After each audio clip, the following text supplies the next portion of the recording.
చరణ్ అసలు మామూలు బంగారం. నేను చరణ్కి పిచ్చి ఫ్యాన్. చిరంజీవి గారు వస్తారు కథలు. కళ్యాణ్ గారికి చిన్నప్పటి నుంచి ఉంది.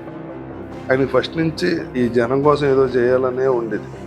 ఇప్పుడు నేను ఎందుకు ఎంటర్ అవ్వాలి మీకు? నేను నా టైం అంతా వేస్ట్ చేసుకుని మెగా వర్సెస్ అల్లు అనే చర్చ తీవ్రంగా నడుస్తుంది సార్. అంటే నాకు అర్థం కాల. రెండు కుటుంబాల మధ్య దూరం పెరిగిందని ఫ్యాన్స్ ఆందోళన చెందుతున్నారు. మీరు అడిగిన అయితే సమాధానం చెప్పాలని అవసరం నాకు కనీసం నా గురించి తెలుసుకుని క్వశ్చన్ అడిగితే అది ఇంటర్వ్యూ చేయడం మానే. నువ్వు ఫస్ట్ నీ యాటిట్యూడ్ మానేసి మామూలు యాంకర్లా మాట్లాడు. అంటే వాళ్ళని హ్యాండిల్ చేయడం కూడా కొంచెం చాలా టఫ్ ఉంటుంది.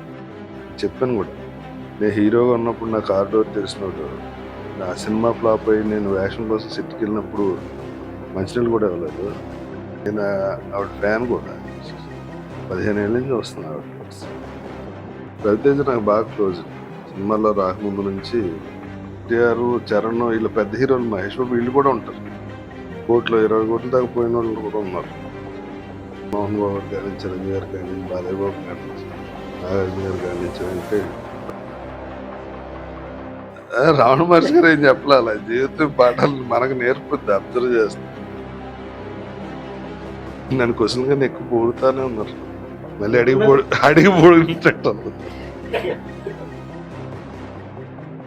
ప్రొడ్యూసర్ వచ్చి అమ్మనాబుద్ధి రాసినోడిని అడగండి, ఆడే చెప్తాడు. నాగచైతన్య గారు కూడా ఓటీటీలో ఒకటి చేశారు. సినిమాని వరల్డ్లో చూసి 8% మాత్రం, ఓటీటీలో చూసేవాళ్ళు 48%. సో సినిమా కన్నా చాలా చాలా ఫార్ బెటర్ ఓటీటీ. ఎన్నిసార్లు ఎక్కువ చూసినా ఇమేజ్ పెరగదు. టీవీ సీరియల్ ఆర్టిస్ట్కి సినిమా ఆర్టిస్ట్కి ఉన్నట్టు డిఫరెన్స్ ఉంది. ప్లస్ ఈ గాడ్జెట్స్ వచ్చేసి పిల్లలు వాళ్ళు భోజనం చేస్తామంటే ఇది ఇచ్చేస్తున్నారు, అది లాక్కుంటే వాళ్ళు ఏడుస్తున్నారు కదా అని అలవాటు చేస్తున్నారు. వైఫ్ అండ్ హస్బెండ్ సంపాదించడం, చిన్న మిస్అండర్స్టాండింగ్ విడాకులకి వెళ్ళిపోవడం, వాళ్ళకి బయట ప్రపంచంతో పక్కన ఉన్న వాళ్ళతో రిలేషన్, అన్నా చెల్లి రిలేషన్ కూడా లేదు. ఇద్దరు తలవటి కొట్టు హ్యాపీగా చూసుకుంటున్నారు తప్ప.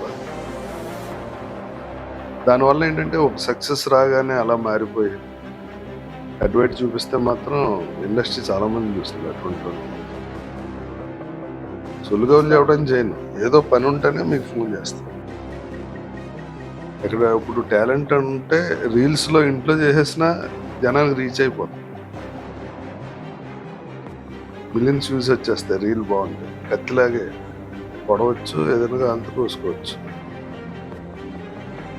ఐఏఎస్ ఐపీఎస్ చదువుకున్న వాళ్ళు కూడా లేని జీతాలు ఉంటాయి. చచ్చిపోవడానికి ఇన్ని చేయాలని అడిగాడు. జీవితం అంటే కేవలం గెలుపోవటంలో మాత్రమే కాదు, ఆ రెండింటి మధ్య సాగే ఒక అలుపెరగని ప్రయాణం. సినీ పరిశ్రమ అనే రంగుల ప్రపంచంలో 3 దశాబ్దాలుగా నటుడిగా, దర్శకుడిగా, మేనేజర్గా, నిర్మాతగా తనకంటూ ఒక ప్రత్యేకమైన ముద్ర వేసుకున్న వ్యక్తి ఆయన. ఒక సామాన్య యువకుడిగా ప్రయాణం మొదలుపెట్టి నేడు ఇండస్ట్రీలో ఎందరో అగ్ర హీరోలకు పెన్నంటి ఉంటూ అందరూ నమ్మే మిస్టర్ డిపెండబుల్గా మెగా కాంపౌండ్లో ఒక బలమైన పిల్లర్లా నిలుస్తున్న రాజా రవీందర్. అదేనండి మనందరికీ తెలిసిన రాజా రవీంద్ర గారు ఈరోజు మనతో ఉన్నారు. ఆయన ప్రయాణంలోని మనకు తెలియని ఎన్నో ఎత్తు పల్లాలు, ఎవరూ వినని మరెన్నో ఆసక్తికరమైన ముచ్చట్లను ఈరోజు మనం తెలుసుకుందాం. నమస్తే సార్. నమస్తే. రమేష్ దంతులూరి అని సాదాసీదా పేరు వెనుక రాజా రవీంద్రగా రూపాంతరం చెందటం యొక్క ఉద్దేశం ఏంటి సార్? ఏం లేదండి, నేను ఫస్ట్ సినిమా రమేష్ పేరుతో చేశా, మృగతృష్ణ అని. ఆ సినిమా రిలీజ్ అప్పుడు మహేష్ బాబు గారు వాళ్ళ అన్నయ్య కూడా అప్పుడు హీరో రమేష్ బాబు అని. డైరెక్టర్ గారు ఏమన్నారంటే, ఇద్దరు రమేష్ బాబులు అయిపోతారు, నీ పేరు మారుద్దా అన్నారు. ఆ మృగతృష్ణలో హీరో పేరు రవీంద్ర. సో ఇంట్లో నన్ను అందరూ మామూలుగా రవి అని పిలుస్తారు, నా పెట్టినాము. సార్ నన్ను ఎలా రవి అని పిలుస్తారు, రవీంద్ర పెట్టుకున్నాను సార్ అని. తర్వాత రవీంద్ర ఏమైందంటే తమిళకి వెళ్ళేటప్పటికి అక్కడ ఒక రవీంద్ర ఉన్నారు, ఆయన కూడా నాకులాగే ఉంటాడు.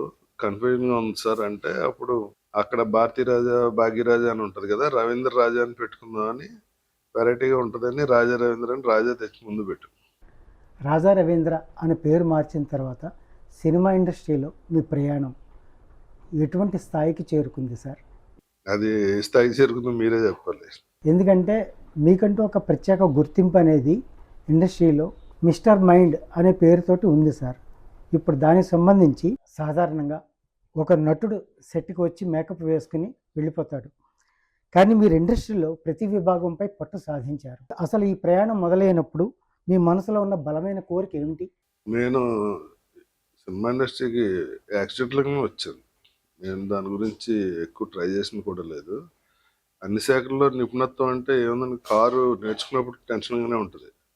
క్లచ్, ఎక్సలేటర్, క్లియరింగ్ అని కొన్ని రోజులు నడిపితే ఇంకా సెల్ ఫోన్ మాట్లాడితే మెసేజ్ చేస్తే కూడా డ్రైవింగ్ చేయొచ్చు. అలాగే నెంబర్ ఆఫ్ ఇయర్స్ ఇక్కడ ఉండటం వల్ల అన్ని వీటి మీద ఒక అవగాహన వచ్చింది. ఇండస్ట్రీలోకి అడుగుపెట్టిన కొత్తలో రాజా రవీంద్ర అంటే ఎవరికి తెలియదు. ఆ మొదటి అవకాశం కోసం మీరు పడ్డ తపన, మిమ్మల్ని మొట్టమొదటిసారిగా కెమెరా ముందుకు తీసుకొచ్చిన వ్యక్తి కోసం చెప్పగలుగుతారా? నేను చెన్నైలో డెల్టా పేపర్ మిల్స్ అని మా పెద్దనాన్న గారికి ఒక కంపెనీ ఉండేది. దాంట్లో నన్ను చెన్నై మార్కెటింగ్ మేనేజర్ కింద చేశారు.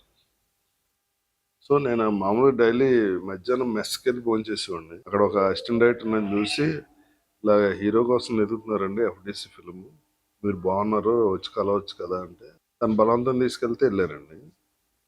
తర్వాత అలా ఆ మృగతృష్ణ అని ఫస్ట్ సినిమా చేసాం.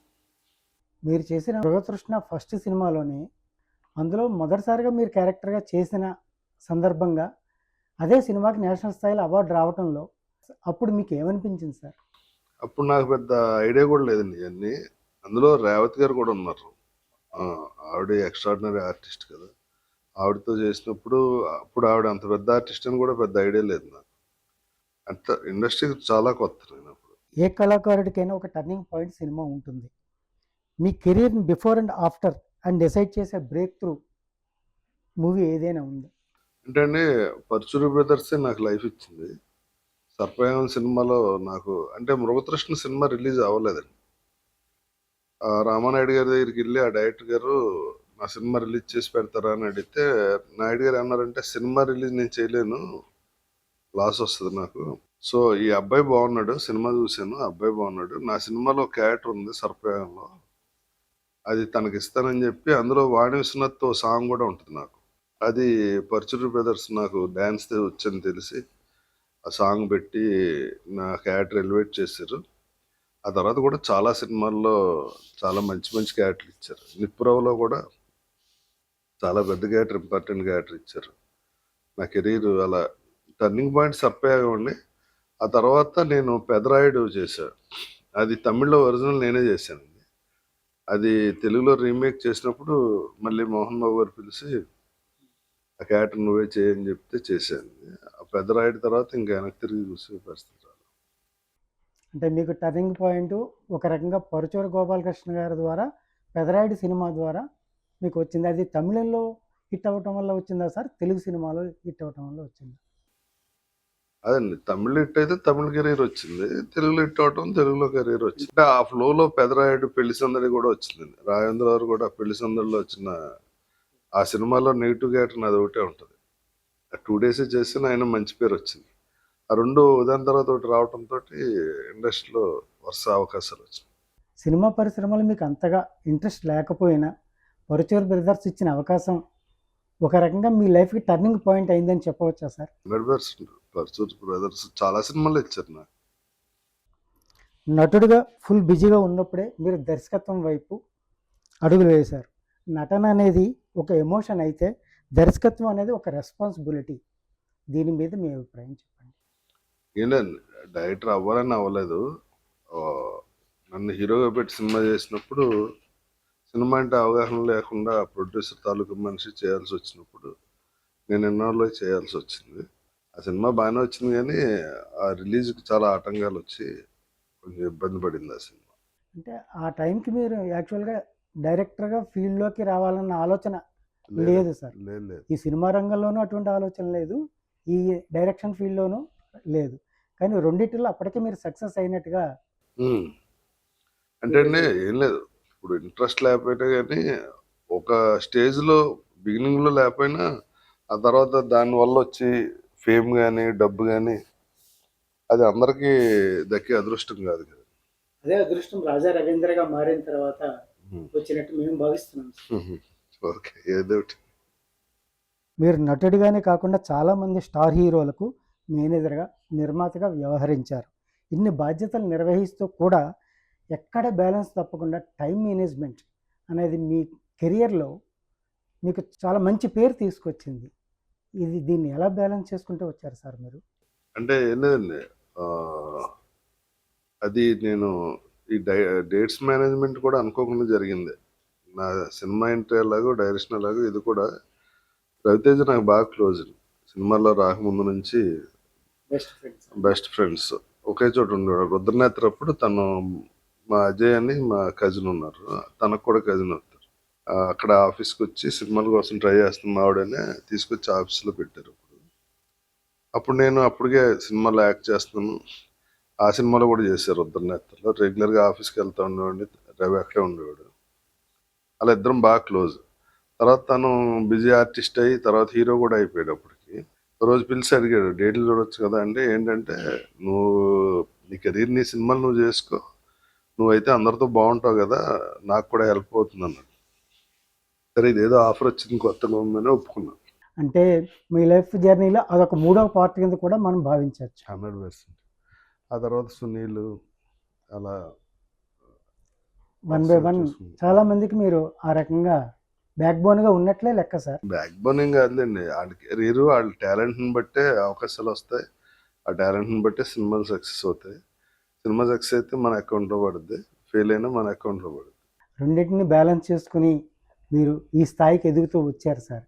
దీని వెనక ఈ టైం మేనేజ్మెంట్ అనే దానికి ఎప్పుడైనా మీరు స్ట్రగుల్ ఫేస్ చేశారా సార్? అంటే ఉంటుందండి, టెన్షన్ ఉంటుంది. ఎప్పుడు ఉంటుందంటే, ఇప్పుడు నేను ఒక సినిమాలో యాక్ట్ చేస్తున్నప్పుడు ఈ హీరో మనం డేట్లు చూసి హీరోకి ఏదైనా అక్కడ లొకేషన్లో కానీ ప్రొడ్యూసర్తో కానీ డైరెక్టర్తో కానీ ఏదైనా ప్రాబ్లం వచ్చినప్పుడు డీల్ చేయాల్సి వస్తుంది.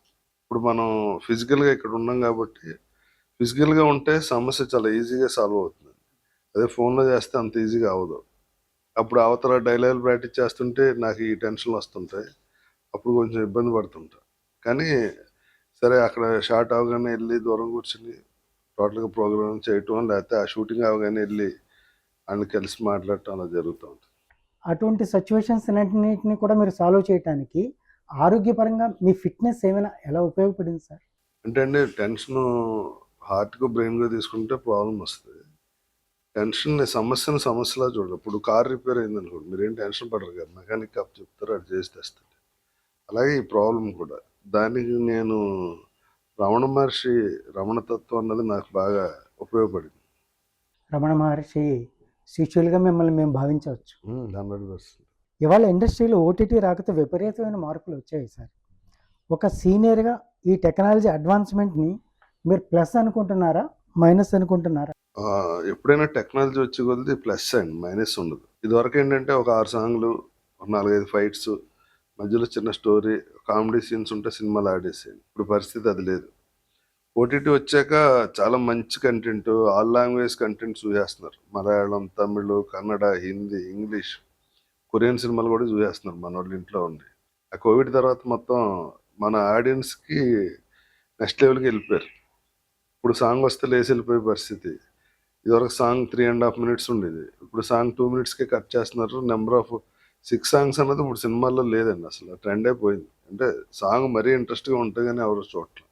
సో కంటెంట్ కూడా మంచి కంటెంట్ రావడానికి, డిఫరెంట్ కంటెంట్, ఇప్పుడు చిన్న చిన్న సినిమాలు కూడా మంచిగా ఆడుతున్నాయి. కంటెంట్ ఉంటే, కంటెంట్ లేకపోతే ఎంత పెద్ద సినిమానైనా రిజెక్ట్ చేసేస్తున్నాయి. So content wise, technology wise OTT రావడం అడ్వాంటేజ్ అండి. ప్లస్ ఓటీటీ రావటం వల్ల ఇంకా నెంబర్ ఆఫ్ ఆర్టిస్టులు బిజీగా ఉండటం, కొత్త టాలెంట్ అంతా రావటం, ఇదంతా ఇండస్ట్రీకి మంచిది. ఇటువంటి పరిస్థితుల్లో ఓటీటీకి సంబంధించి ఇప్పటికే స్టార్డమ్ ఉన్న యాక్టర్స్ అందరూ కూడా మీ తరానికి సంబంధించి, మీ ముందు తరానికి సంబంధించిన వాళ్ళకి ఉపాధి కల్పనకు సంబంధించి ఇబ్బందులు ఏమైనా ఎదుర్కొంటున్నారా సార్? ఇబ్బందులు ఏం లేదండి. ఇప్పుడు నెంబర్ ఆఫ్ అవకాశాలు పెరుగుతాయి కదా. ఇప్పుడు నెట్ఫ్లిక్స్ అని, ప్రైమ్ అని, ఇక్కడ ఆహా అని, ఈటీవీ విన్ అని చాలా చాలా వస్తున్నాయి ప్లాట్ఫామ్స్. సో వాళ్ళకి నెంబర్ ఆఫ్ కంటెంట్ కావాలి, బోల్డ్ అంత కంటెంట్ అవసరం ఉంటుంది. కంటెంట్ అంటే ఆటోమేటిక్గా ఆర్టిస్టులు కూడా అవసరం ఉంటుంది. సో సీనియర్ ఆర్టిస్టులను పెట్టుకుంటే వాళ్ళ బడ్జెట్కి సరిపోయే ఆర్టిస్టులను పెట్టుకుంటారు. ఇప్పుడు హీరోలు కూడా, నాగ చైతన్య గారు కూడా ఓటీటీలో ఒకటి చేశారు, యాక్చువల్గా అండి లెక్కల ప్రకారం ఏంటంటే సినిమాని వరల్డ్లో చూసేది 8% మాత్రం.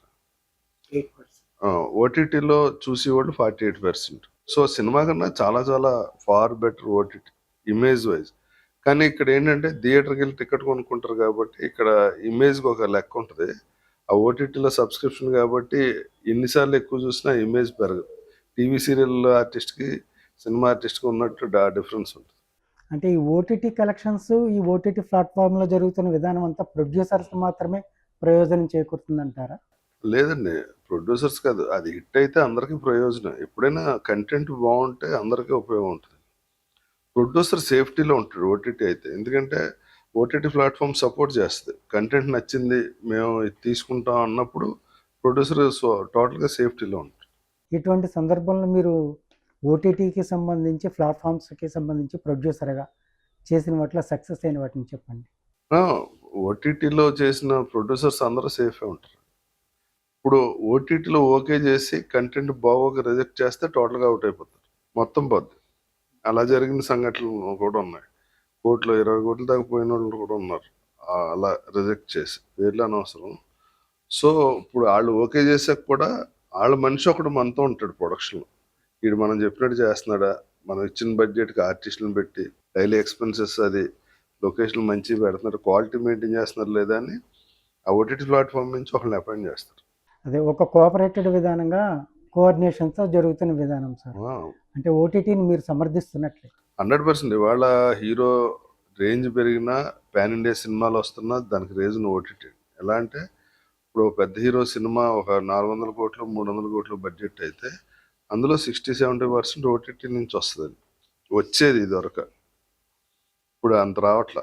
ఇప్పుడు ఆ ఓటీటీ కూడా కొంచెం నెంబర్ ఆఫ్ కంటెంట్ ఎక్కువయ్యి వాళ్ళు కూడా సెలెక్టివ్గా చాలా తక్కువ రేట్లకి తీసుకుంటున్నారు, డిఫరెంట్ కండిషన్స్ పెట్టారు. సో ప్రస్తుతం ఇండస్ట్రీ దానివల్ల కొంచెం ఇబ్బంది పడుతుంది. ఈ సుదీర్ఘ ప్రయాణంలో ఎన్నో ఒడిదుడుకులు, ఆర్థికపరమైన ఇబ్బందులు చూసి ఉంటారు. ఆ క్లిష్ట సమయాల్లో మీకు వెన్నంటి నిలిచిన వ్యక్తి ఎవరు సార్? అలా ఎవరు లేరండి. ఇప్పుడు ఈ మనిషి అన్నాక ప్రతి వాడికి అప్ అండ్ డౌన్స్ ఉంటాయి. అది దాన్ని మనం ఎలా డీల్ చేస్తాం దాన్ని బట్టి ఫర్దర్ జీవితం ఫ్యూచర్ ఉంటుంది. అంటే మీకు దానికి సంబంధించి అంటే ఫిలాసఫికల్గా అయితే రమణ మహర్షిని చెప్పారు. అలా మీ మైండ్ మాత్రమే మీకు అలా యూటిలైజ్ అవుతుందంటారా? అంటే స్ట్రగుల్ ఫేస్ చేయకుండా పీస్ ఆఫ్ మైండ్గా ఉండేలా కాదు. ఇప్పుడు 1968లో పుట్టాం సార్, 30లో పోతాం, 40లో పోతాం. మా తాతయ్య ఉండేవారు, ఆయన పోయారు, మా నాన్న ఉండేవారు, ఆయన పోయారు. ఆ స్పాన్లో ఇక్కడికి వచ్చి ఇక్కడ జరిగే ఇన్సిడెంట్స్ మనం ఎంజాయ్ చేసి ఎక్స్పీరియన్స్ చేయటం తప్ప దాన్ని ఏదో పెట్టేసుకుని మనం ఏదో అయిపోయాం అనుకుంటే మాత్రం చాలా ఇబ్బంది పడతాం. అది ప్రతి ఒళ్ళకి ఒకే పీరియడ్ ఉండదండి. జీవితాంతం దరిద్రం ఉండదు, జీవితాంతం సుఖం ఉండదు. అప్పుడున్న వాళ్ళు జరుగుతూ ఉంటాయి రాత్రి బాయల్లో, ప్రతిదానికి ఆపోజిట్ వర్క్ చేస్తూనే ఉంటుంది. ఈ విషయాన్ని మీరు చాలా ఎక్సలెంట్గా చెప్పారు సార్. మీ వెనుక రమణ మహర్షి యొక్క థీమ్ ఉందంటానికి మీరు చెప్పిన ఈ 4 వాక్యాలు ఈ రోజుల్లో ప్రతి యువతికి, ప్రతి యువకుడికి కూడా ఉపయోగపడే మాటలు సార్. Golden words. చిన్న చిన్న విషయాలకే ఇప్పుడు సెన్సిటివ్గా అయిపోయిందండి. వైఫ్ అండ్ హస్బెండ్ సంపాదించడం, చిన్న మిస్అండర్స్టాండింగ్ విడాకులకి వెళ్ళిపోవటం, వాళ్ళ పుట్టిన పిల్లలు వాళ్ళ పరిస్థితి, వాళ్ళ సైకాలజీ మొత్తం ట్రామా నడుస్తుంది ఇక్కడ. ప్లస్ ఈ గాడ్జెట్స్ వచ్చేసి పిల్లలు వాళ్ళు భోజనం చేస్తామంటే ఇది ఇచ్చేస్తున్నారు, అది లాక్కుంటే వాళ్ళు ఏడుస్తున్నారు కదా అని అలవాటు చేస్తున్నారు.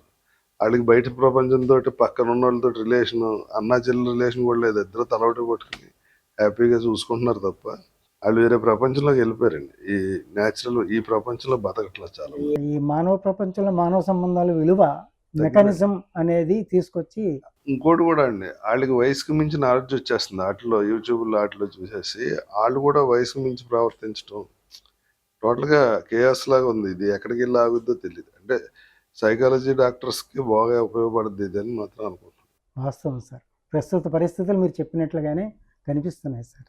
మీ కెరీర్లో డైరీ రాసుకున్న తీరిక ఉందా సార్? మీకు ఇంకా సాధించాల్సింది ఏమైనా మిగిలి ఉందా?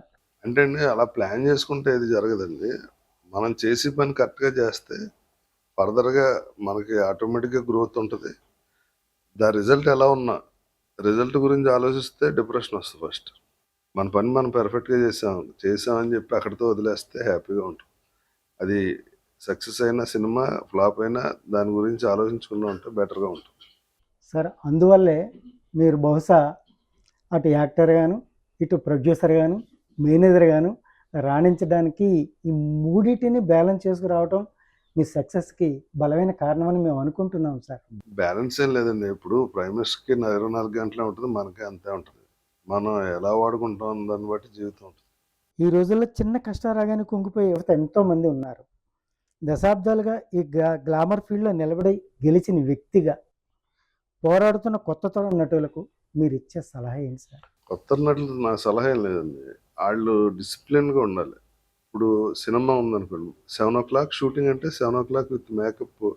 మీకు ఆల్ సీనియర్ నటులు అందరూ ఉంటారండి అలా. మోహన్ బాబు గారు కాడి నుంచి, చిరంజీవి గారు కాడి నుంచి, బాలయ్య బాబు కాడి నుంచి, నాగార్జున గారు కాడి నుంచి, వెంకటేష్, ప్రతి వాళ్ళు టైంకి ఒక పావుగంట ముందుండే ఆర్టిస్టులే. అలాగే ఎన్టీఆర్, చరణ్, వీళ్ళు పెద్ద హీరోలు, మహేష్ బాబు, వీళ్ళు కూడా ఉంటారు.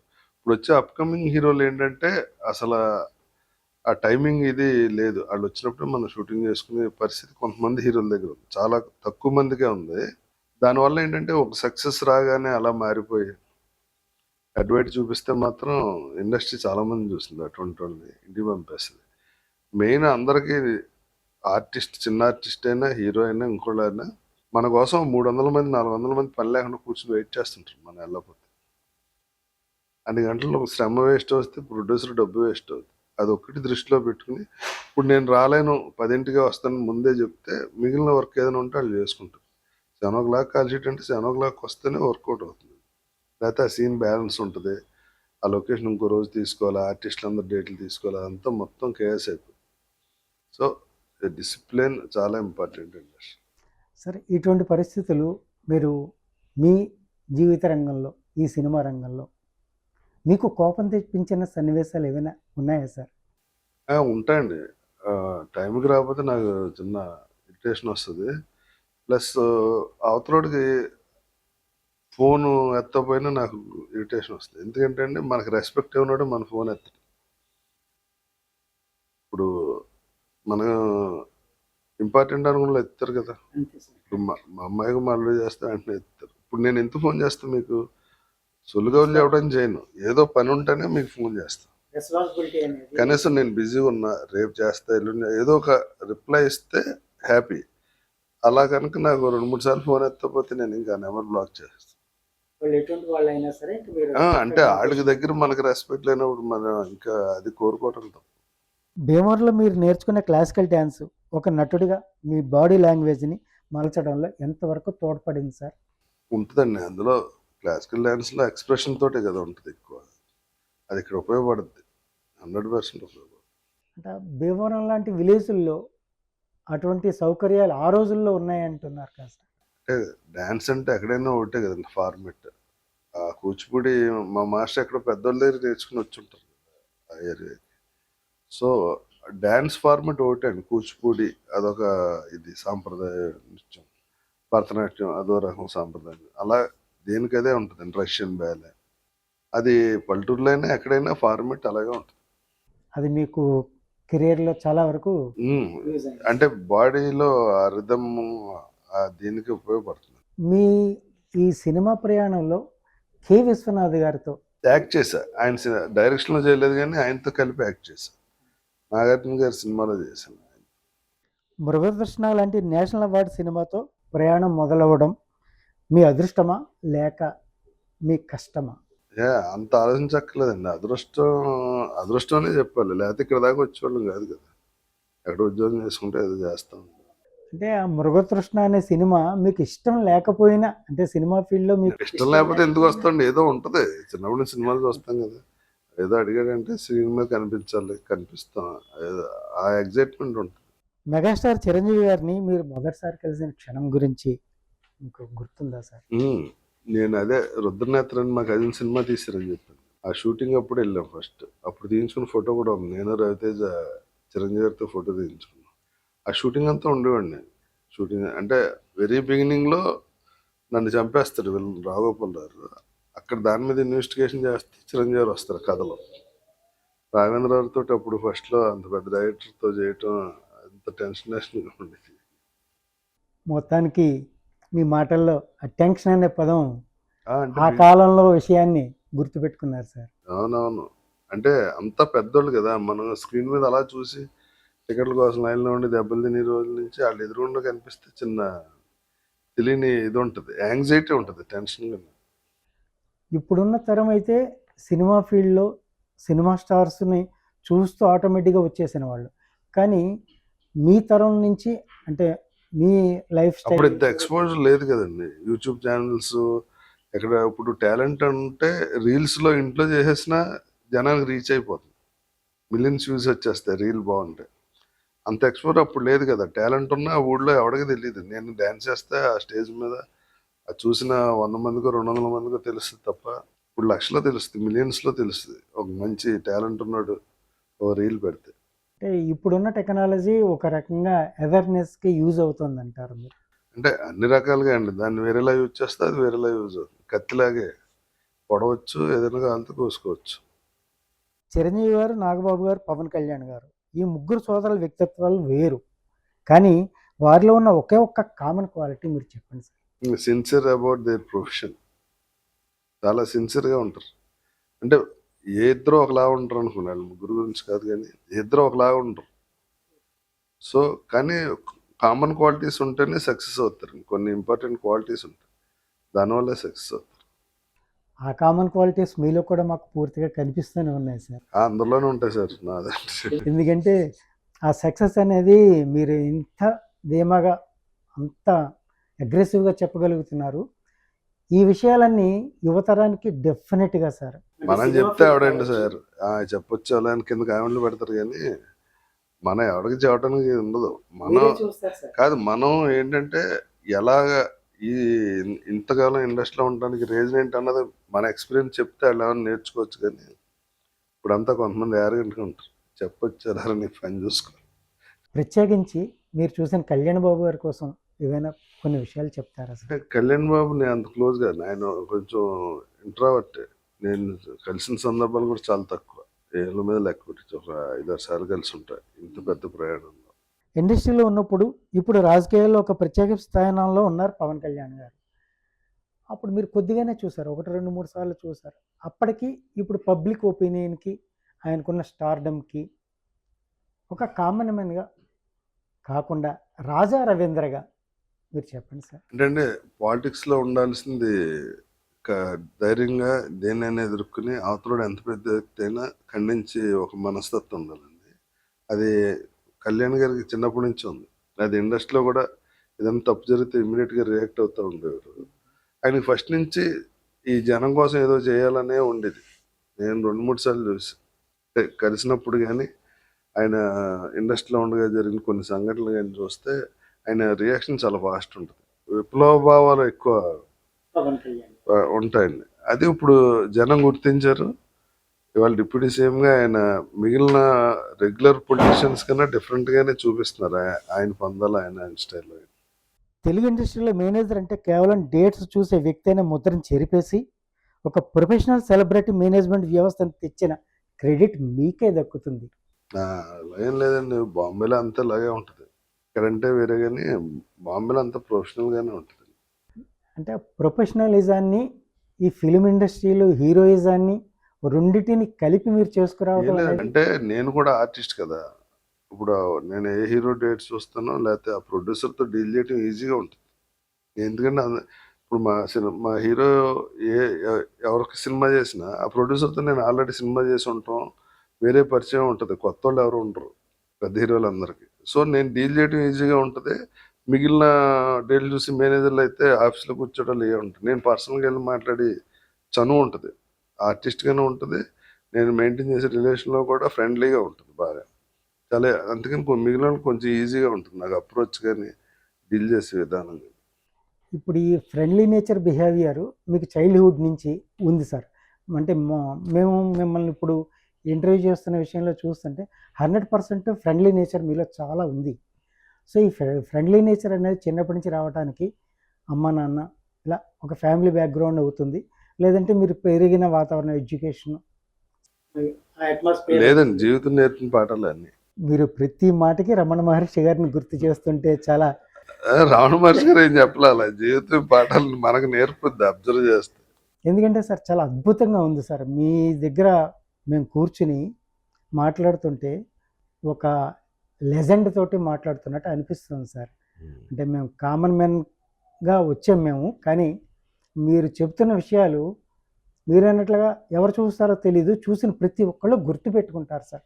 ఎందుకంటే మీరు ఇస్తున్న వాయిస్లో రాబోయే తరానికి, అంటే అది తమ్ముడు కావచ్చు లేకపోతే చెల్లెలు కావచ్చు, ఒక కుటుంబంలో ఎవరికైనా కూడా వన్స్ చూస్తే మీ వీడియోస్ ఏమైనా చూస్తే డెఫినెట్గా వాళ్ళకు ఒక గైడ్ లైన్ అవుతుంది సార్. అలాగే ఉండదులేండి సార్. డెఫినెట్గా అవుతుంది సార్. ఎందుకంటే ఈ జర్నీలో అది కనిపిస్తుంది సార్. మీరు చెప్తున్న మాటల్లో ఎక్కడ కూడా అన్ఎక్స్పీరియన్స్ వర్డ్స్ ఏమీ లేవు సార్. అంటే మీరంతా ప్రతి చెప్తున్నదంతా కష్టంతో, శ్రమతోటి వస్తున్న విషయాలని చెప్తున్నారు. సౌందర్య గారు, జయసుధ గారి వంటి లెజెండరీ హీరోయిన్లతో మీరు కలిసి పనిచేశారు. ఒకనొక సమయంలో హీరోయిన్ డేట్స్ హ్యాండిల్ చేయడం వల్ల నా వల్ల కాదని మీరు చెప్పిన రోజులు ఉన్నాయి. జయసుధ గారి డేట్స్ ఇప్పటికి నేనే చూస్తున్నాను అండి. నన్ను ఎవరో క్వశ్చన్ అడిగారు, మీరు ఎంతమంది హీరోలు చూస్తున్నారు, హీరోయిన్స్ ఎందుకు చూడరంటే అప్పుడు చెప్పాల్సి వచ్చింది. అవి డిఫరెంట్ లాంగ్వేజ్లో పని చేస్తుంటారు, డిఫరెంట్ మూడ్లో ఉంటారు వాళ్ళు. అందువల్ల అది అంటే అది ఇబ్బంది అవుతుందండి. ఇప్పుడు వాళ్ళు షూటింగ్ రాకపోతే ప్రొడ్యూసర్ డైరెక్టర్ నంది తిడతారు కదా. ప్లస్ ఇది హీరో సెంట్రిక్ ఇండస్ట్రీ అండి. ఇప్పుడు హీరో ఏం చేసినా ప్రొడ్యూసర్ నుంచి ఎటువంటి ఇది ఉండదు. అదే హీరో కాకుండా ఎవరు ఏం చేసినా అది మేనేజర్ ఆర్టిస్టుల మీద కూడా రిఫ్లెక్ట్ అవుతుంది. అదే డైరెక్టర్ మీద కూడా పడచ్చా సార్ ఆ ఎఫెక్ట్? డైరెక్టర్గా ఏం సంబంధం ఉండదు. ఆర్టిస్టుల వరకు ప్రొడ్యూసర్ వచ్చి అమనాబుద్ధి తిడతాడు చాలా, నిజంగా ప్రాబ్లం ఉండి రాకపోయినా. సో అది నేను కూడా ఆర్టిస్ట్ కదా, నాకు తెలుస్తూ ఉంటుంది, చూస్తూ ఉంటాం కదా లొకేషన్లో ఏం జరుగుతూ ఉంటుంది. ఎక్స్పీరియన్స్ అంతా కూడా మీరు విజువల్గా కూడా, అంటే వాళ్ళని హ్యాండిల్ చేయడం కూడా కొంచెం చాలా టఫ్ ఉంటుంది. అలా అయినా సమర్థవంతంగా చేసుకుంటూనే వచ్చారు.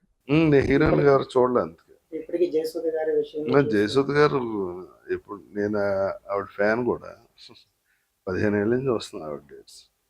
మాస్ మహారాజు రవితేజ గారితో మీకున్న గొడవ గురించి సోషల్ మీడియాలో రకరకాల వార్తలు వచ్చాయి సార్.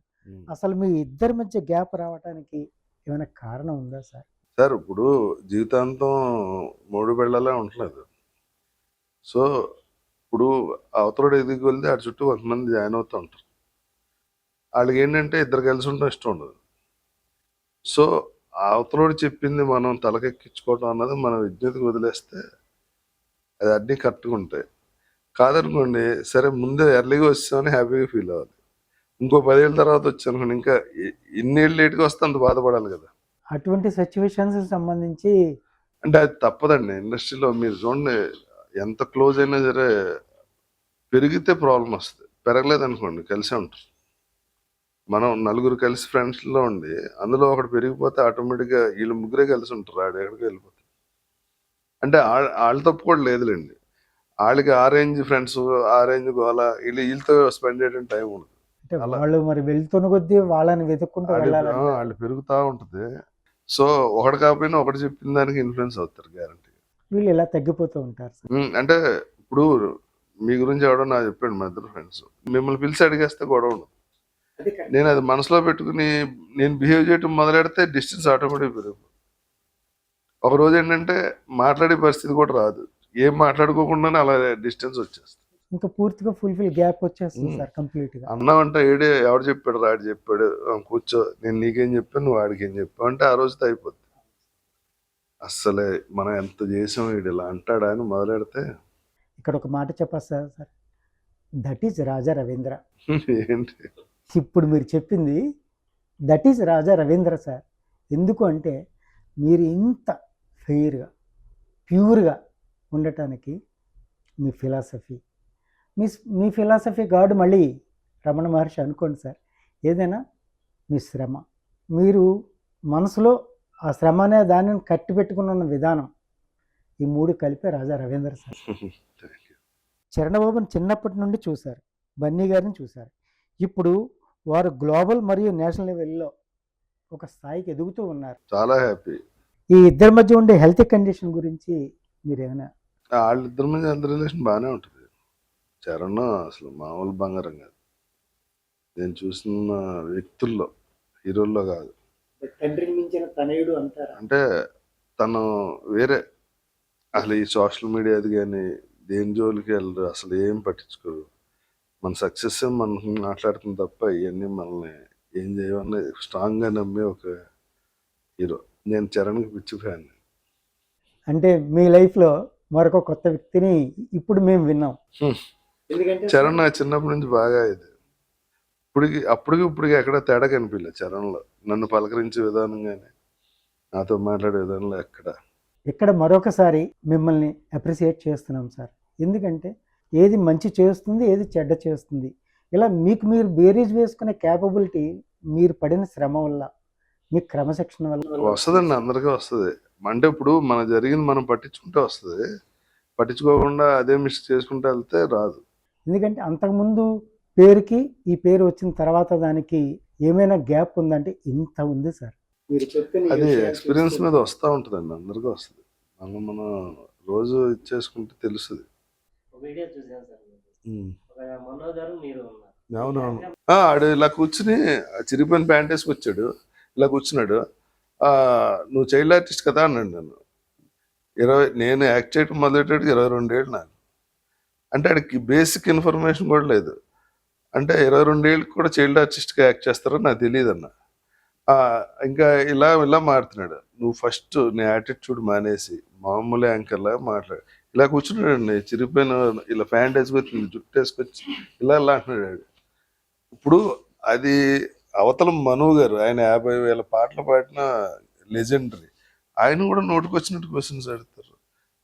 ఈడు పనిచేసే ఛానల్లో జీతానికి 5,000కో 10,000కో, అవతల లెజెండరీ పాట పాడితే 5 లక్షలు తీసుకుంటాడు. కనీసం రెస్పెక్ట్ ఉండాలి కదా, మనిషికన్నా రెస్పెక్ట్ ఇవ్వాలి కదా. ఇప్పుడు మీరు నన్ను ఇంటర్వ్యూ చేస్తున్నారంటే నాదేదో ఒకటి చదవటం ఇంకోటో.